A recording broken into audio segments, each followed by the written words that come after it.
MDC Alliance leader Nelson Chamisa yesterday left Zanu PF supporters with egg on the face after they blocked the road he was supposed to travel on, only to find that he had taken an alternative route on his way to meet villagers in Mashonaland Central Province.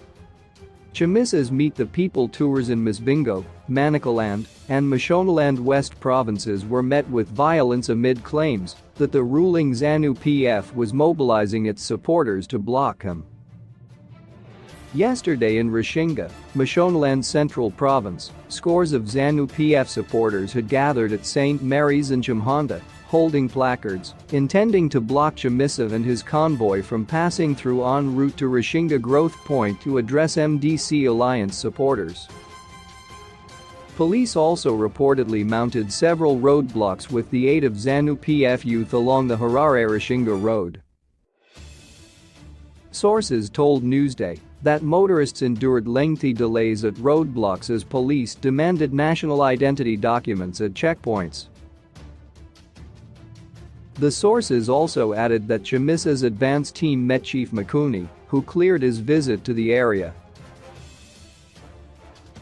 But Chamisa instead went to Mount Darwin East, where he met villagers. Zanu PF Rashinga MP Tendai Nyabani had allegedly paid $100 to over a dozen touts and vendors at Rashinga Growth Point for them to participate in anti-Chamisa protest.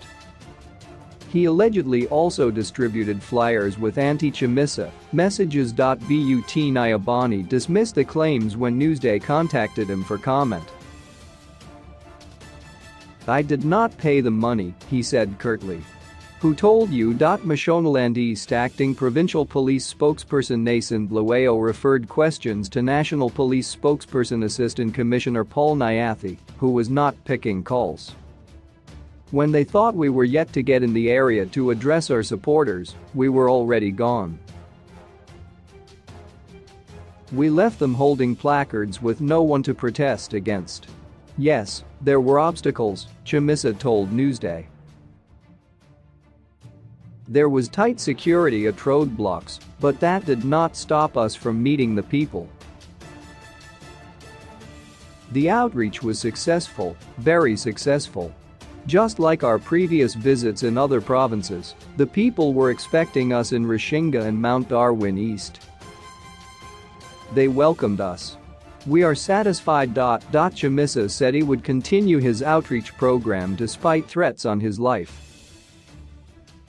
And Zanu PF supporters blocking him from meeting his rural supporters. You must remember that they have tried every trick in the book of dictatorship and every tactic or manual of intimidation and elimination.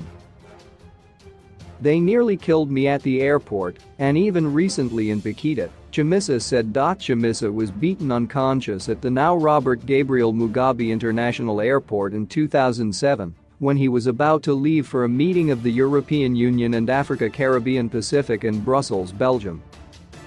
These things are not new, but what surprises me is the determination by those who understood that the liberation struggle was about the emancipation of the people and were subjected to the same tactics they are using against us, Chamisa added.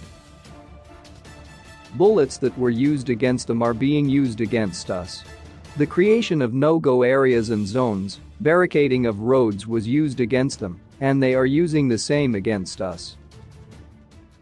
The Law Order and Maintenance Act was used against them, and now they use Maintenance of Peace and Order Act. The attacks against Chamisa have occurred at a time when Mnangagwa has come under the spotlight for cracking down on the opposition. It's clear that they are borrowing from the template of oppressor having learned nothing and forgotten nothing about oppression. The way out of the dictators is the same. Nobody who fights against the people succeeds.